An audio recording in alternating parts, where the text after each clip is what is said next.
Bueno, y vamos a hablar ahora de esta situación que se dio en la zona de Yaguarón, donde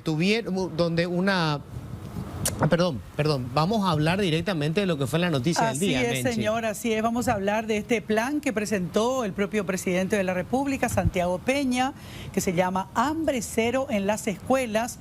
Esto a través de una nueva ley. Con esto queda sin efecto la ley del FONACIDE y se crea a través de un proyecto de ley que tiene que ser presentado al Congreso de la República en el mes de marzo seguramente, el FONAE. Va a haber también un consejo que va a estar administrando, entendemos, estos fondos, porque son 250 millones de dólares los destinados a paliar el drama del hambre en los niños, niñas y adolescentes que acuden a las escuelas en nuestro país. Pero ya está Emilce Aponte para contarnos los detalles de este plan que presentó el propio presidente de la República. Emilce, contanos, adelante.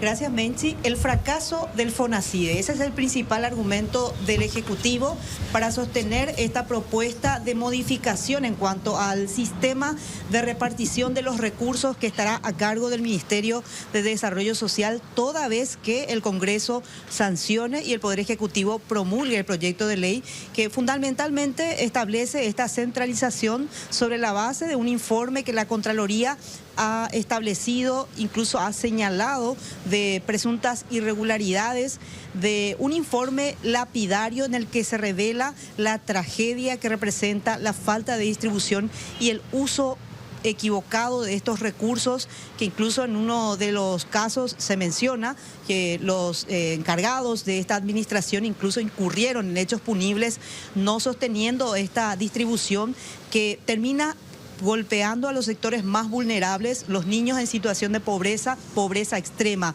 De más del 1.300.000 potenciales beneficiarios, decía el presidente de la República, apenas según las estadísticas el 5% tuvo acceso al almuerzo escolar. Y es por ello que bajo este argumento el Poder Ejecutivo replantea una suerte de reforma en lo que respecta a esta distribución, dejando de lado el control de estos recursos por parte específicamente de dos gobernaciones, al menos en principio, el gobernador de Central y por otro lado el gobernador del presidente Hayes son los más molestos, aunque también hay una discusión política de fondo que requerirá seguro del análisis parlamentario a la hora de sostener estas modificaciones que plantea el Poder Ejecutivo bajo esta figura de hambre cero y dejando de lado lo que representa la figura de FONACIDE bajo la consigna ahora de FONAE, Fondo Nacional de Almuerzo Escolar. Escuchemos parte de lo que fue el mensaje del presidente de la República durante la presentación en los jardines del Palacio de Gobierno.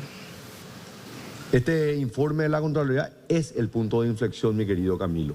Y le doy la relevancia importante porque muchas veces la Contraloría era simplemente un garrote y no una herramienta para mejorar. Este informe se constituyó en una herramienta para mejorar.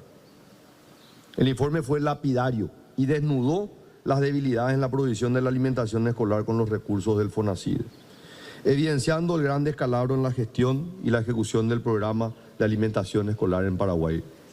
El FONACIDE, a más de 10 años de su implementación, ha demostrado ser completamente ineficiente.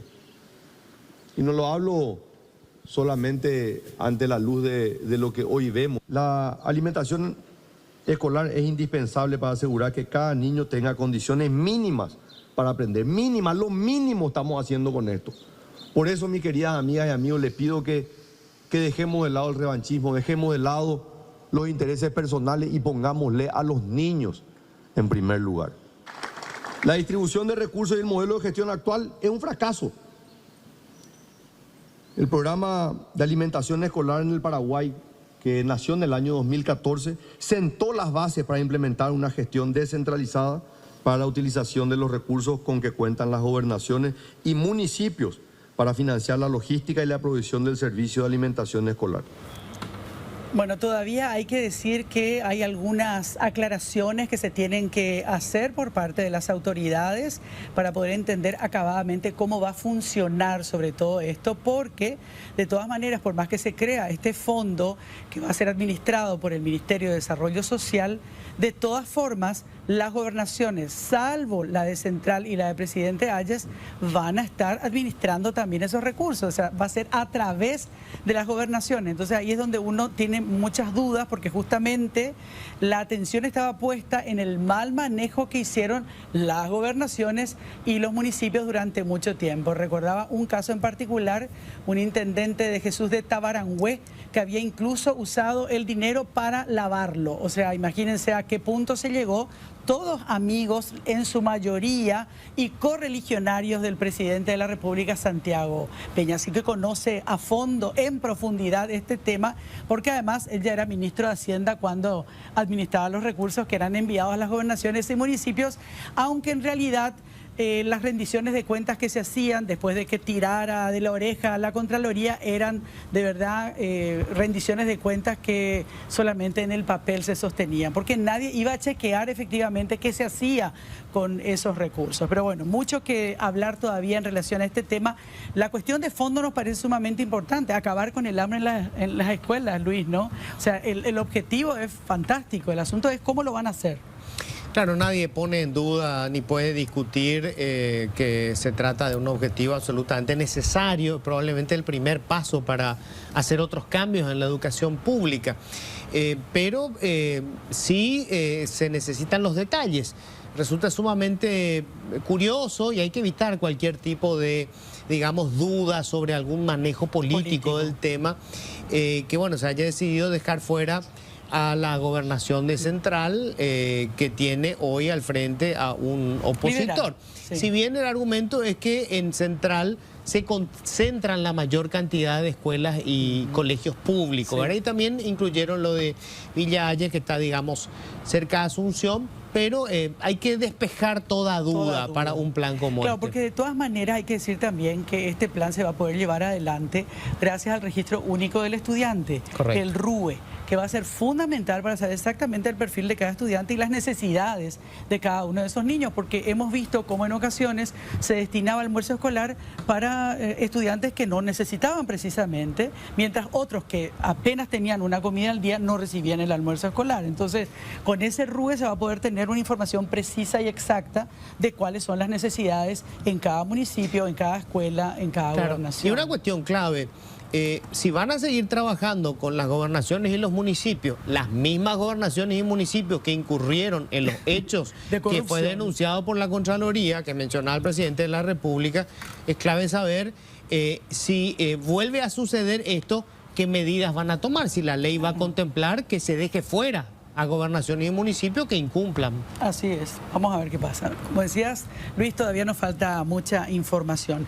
Tenemos dos notas, una nota con el ministro de Educación y Ciencias, Luis Ramírez, y también una nota a propósito con el gobernador de Central, cuya gobernación quedó excluida de esta repartija de dinero, Ricardo Estigarribia. Primero escuchamos al ministro de Educación. 250 millones de dólares es lo que hace falta para cubrir 180 días 100%, ¿verdad? Hay que llegar a 250 millones, ya sea a través del FONACYDE o a través de otros recursos que podamos gestionar, ¿verdad? Es un desafío enorme. Para que tengan una idea, hoy estamos en 55, 70 millones más o menos, ¿verdad? Falta ese adicional que es el que hay que ir agregando, hay que ir sumando. ¿Van a sacar de otros ministerios? No, es justamente en el reenfoque del FONACYDE. En el reenfoque del FONACYDE es donde se va a sacar esos recursos para destinar y llegar a los 250 en una primera etapa, digamos. ¿Por qué sacarle a CONACYT, al Fondo de la Excelencia? Eso hay que discutir y se va a ver. Yo no puedo decirte hoy, no puedo decirte exactamente cómo va a ser el diseño final el que va a terminar, pero sí es un rediseño del FONACYDE en su totalidad y de la utilización de los fondos, ¿verdad? Seguramente después CONACYT no quiere decir que se le va a tocar, a lo mejor el fondo de CONACYT queda blindado, en fin, hay que ir mirando esas variables de cómo se va a realizar, pero en un principio es que el fondo salga del FONACYDE, hacer un rediseño, un repensamiento del FONACYDE. Acá es el más afectado de Central, luego le sigue el presidente Hayes, ¿verdad?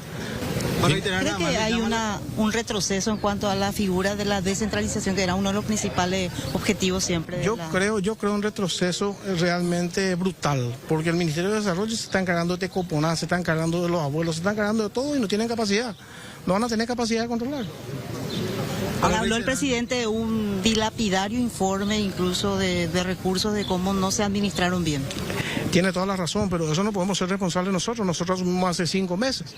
O sea, que nos den la oportunidad de administrar y si realmente no cumplimos, que realmente ahí se nos saque, que se nos sancione y ya estaríamos ya en las instancias que le corresponde al Estado. Con este proyecto de ley prácticamente se nos sacaría el 70% y nos quedaríamos prácticamente en penúltimo en concepto de presupuesto. No deja de llamar la atención central y allí donde hay conflicto. A mí me llama la atención porque fue más bien una decisión política que técnica. Primero quisieron ellos centralizar en el Ministerio de Desarrollo, se le levantaron todos los intendentes, los gobernadores, nosotros en el Consejo de Gobernadores hemos llegado a un acuerdo, ¿verdad? Trabajamos por un proyecto en el Consejo, muy de cerca en los primeros tiempos, luego se nos dejó de lado y ahora esto está ocurriendo, ¿verdad?